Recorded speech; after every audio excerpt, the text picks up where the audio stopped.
Alors au niveau de l'affichage conditionnel, dans les vidéos précédentes, on avait vu l'utilisation de if-else.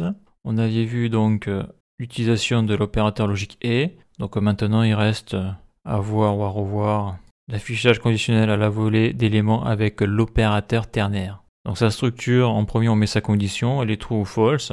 Il y a un espace, on met le point d'interrogation. Donc si c'est true, on exécute cette valeur-là. Et si c'est false, on exécute cette valeur-là. Et entre les deux, bien sûr, il y a un espace, et là, il y a un deux points. Donc là, c'est vraiment une structure synthétique. Ça, c'est pareil. Si tu le sais pas, tu peux pas le deviner que ça.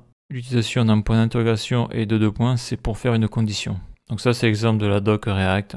On voit où c'est intégré. Donc c'est dans le return, donc c'est dans le JSX. Ouverture des accolades. Is le guide in. Si c'est true, eh bien, est actuellement connecté. Et si c'est false, n'est pas connecté. Donc voilà comment on fait ce genre de choses. Donc on va voir ça dans Visual Studio Code. Donc dans Visual Studio Code, je vais reprendre l'exemple du bouton là, on-off.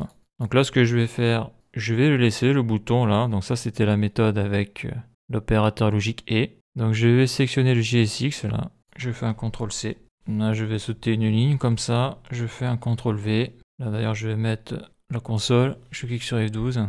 Donc voilà, donc là on voit qu'il y a deux boutons maintenant. Quand je clique dessus, bien sûr, ce bouton-là fonctionne. Hein.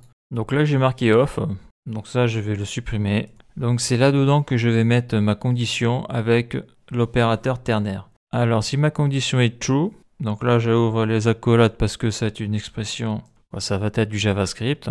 Donc si la condition est true, donc là je vais le marquer directement, alors tu m'affiches, donc j'ouvre les double quotes, bouton on. Sinon, donc deux points, tu m'affiches bouton off. Ça, je le remets à la ligne. Maj Alt F, ça sera peut-être plus clair. Voilà. Donc je le mets ici. Donc là, j'ai mon bouton on. Donc ça, c'est le code. Je peux peut-être le zoomer. Donc voici la ligne. Là, j'ai l'opérateur ternaire. Donc là, je clique sur le bouton on. Et bien, on voit que le bouton reste à on. Par contre, l'autre, il bouge, c'est normal, parce que je change le state de ces boutons-là. Mais là, il reste à on parce que ici, j'ai mis true. Si je mets false, le bouton va passer à off. On le voit, il est passé à off. Donc là, bien sûr, cette donnée-là, la true false, vient du state qui est ici, donc de tease.state.isToggleOn. Donc à la base, il est sur true. Donc tease.state.isToggleOn. Et là, j'ai mon true et mon false.